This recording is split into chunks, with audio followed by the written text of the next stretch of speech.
Hey, this is Brian, legal researcher over at Lawsuit Legal, and today we're going to be discussing truck accidents and safety data, including what is causing crashes and whether the total amount of trucking accidents can be reduced. So, what does the data appear to reveal regarding truck accidents? According to the U.S. Department of Transportation's Fatality Analysis Reporting System, in 2015 there were 3,852 people who died due to large truck crashes.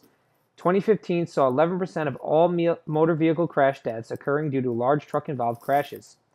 The Fatality Analysis Reporting System reported that in 2015, 75% of all large truck accidents involving motorcycle riders involved tractor trailers, and that only 25% of the accidents involving large trucks and motorcyclists involved single unit trucks. According to the United States Department of Transportation, persons aged 17 and under, as well as 76 and over, are the least likely to be killed in crashes involving large trucks. All other age groups are just about equal in terms of likelihood to die in a large truck accident, with a slightly higher risk going to the age group of 26 to 35. These numbers have also stayed steady throughout the DOT study, which spanned from 2013 to 2015. Is there a greater likelihood for injury or death in heavy vehicle accidents such as trucks versus lighter vehicle accidents such as passenger cars? Crash injury experts agree even an accident without crumpling of metal can involve enough kinetic energy to cause drivers and passengers to be injured. Collisions serious enough to bend the metal and resulting in crumpling can sometimes result in kinetic energy absorption like the crushing of a can, transmitting less destructive force in some cases to the vehicle occupant. In 2015, there was 415,000 police-reported crashes involving large trucks. Among them, 3,598, or 1% of the crashes, involved fatalities. 83,000, or 20%, of large truck crashes involved injuries. Another report from the Insurance Institute for Highway Safety showed that in 2015, 30% of the 3,852 large truck deaths took place on interstates and freeways, and 53% of deaths took place on other major roads. Only 40% of the accidents involved minor roads, and the remaining 4% took place on unknown roads. In 2015, 42% of all large truck crashes that involved fatalities took place between 6 a.m. and 3 p.m. 17% of the large truck crash deaths occurred during the weekend on Saturday or Sunday. So what are the most common causes of large truck accidents? The most common types of events which often lead to truck crashes include loss of control of the truck, poor road conditions due to poor road maintenance or weather, shifting cargo, traveling too fast for road conditions, improper truck maneuvering during events such as turns and passing through intersections, and driver fatigue. The Federal Motor Carrier Safety Administration found that 58.8% of truck crashes involved the action of another vehicle, including loss of control, 20.9% involving the action of the truck driver, 6% occurred due to the action of pedestrian or cyclist, and 8.4% were deemed other. The main cause of truck accidents is overwhelmingly due to driver error, as almost 90% of truck accidents fall into this category. About 10% were due to vehicle malfunction, and the remaining were due to environmental factors. What type of factors lead to driver error-related truck accidents? 3.4% of large truck accidents involving driver error were due to the driver being unfamiliar with the area, and 2.2% were due to driver inexperience. 2.6% of large truck accidents were due to the driver being fatigued, 1.8% due to the driver being under the influence of illegal drugs, and alcohol being the factor of only 1% of large truck accidents.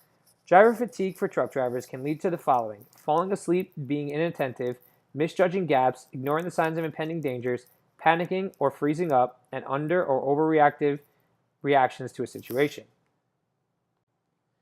The Federal Hours of Service regulations were established to help combat fatigue-related truck accidents. The federal regulations were set forth to ensure that truck drivers obtain the necessary rest and restorative sleep in order to drive safely. Under these regulations, a driver must follow the guidelines of no more than 14-hour duty limits per day, 11-hour driving limit, 10 consecutive hours of off-duty, and 60 to 70-hour duty limit for every 7 to 8 consecutive days. 14 consecutive hours of duty time is allowed for operators after being off-duty for 10 or more consecutive hours.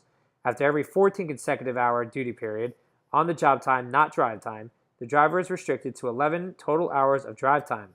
The 60-70 hour based on 7 to 8 day period regulation means that after the on-duty of time of 60 hours during any 7 consecutive days, the operator is not allowed to drive. This also relates to 70 hours of on-duty time in any 8 consecutive days.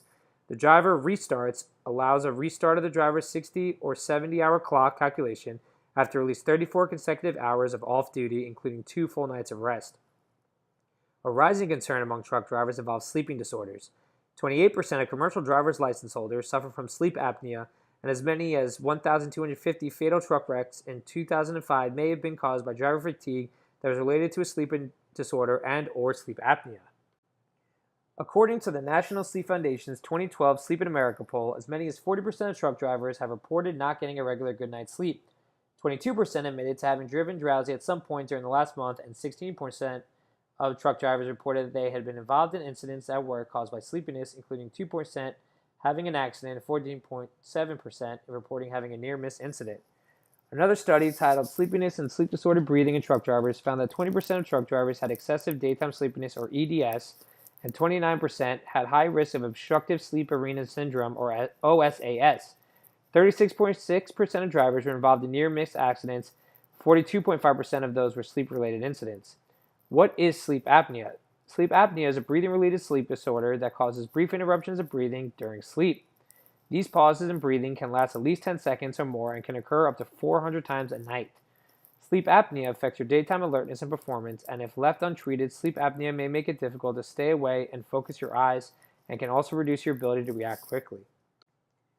The Insurance Institute for Highway Safety found that in 2015, 47% of driver fatalities in large trucks and 48% of fatalities in passenger cars involved drivers who were wearing their seatbelts. 32% of large truck drivers and 44% of passenger vehicle drivers who were fatally injured were not wearing their seatbelts, and in 21% of large truck driver fatalities and 8% of passenger vehicle driver fatalities, it was unknown whether or not the driver was wearing their seatbelt.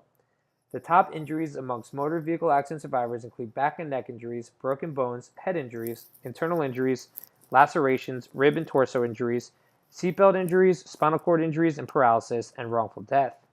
Even though most injuries sustained in motor vehicle accidents are exterior or apparent, there are internal injuries that can be sustained in a crash as well. Your diaphragm could become ruptured, which happens due to the tearing of the muscle lining the bottom of the rib cage. This type of injury is common amongst impacts to the lower chest. Abdominal injuries are common in side impact crashes and lead to organ damage, resulting in abdominal pain, blood and urine, and internal bleeding. Other types of injuries from motor vehicle accidents include skeletal injuries and bone fractures, such as spinal injuries, collarbone breaks, hip and pelvis fractures, and injuries to the feet, hands, and limbs. An accident participant who has been hurt can seek financial compensation in court from the responsible party via legal action. Compensation for truck-involved accident injuries could include compensation for medical bills, property damage, pain and suffering, funeral and burial costs, and more. If you've been involved in a large truck accident, you should seek out legal help. Insurance companies will do everything they can to limit their ability after an accident. Victims need a skilled lawyer focused on their recovery to ensure they don't settle for less than they may be entitled. Lawsuit Legal helps connect people with legitimate legal claims to top attorneys nationwide who can help, making it simple and easy to acquire award-winning legal assistance when it's needed the most.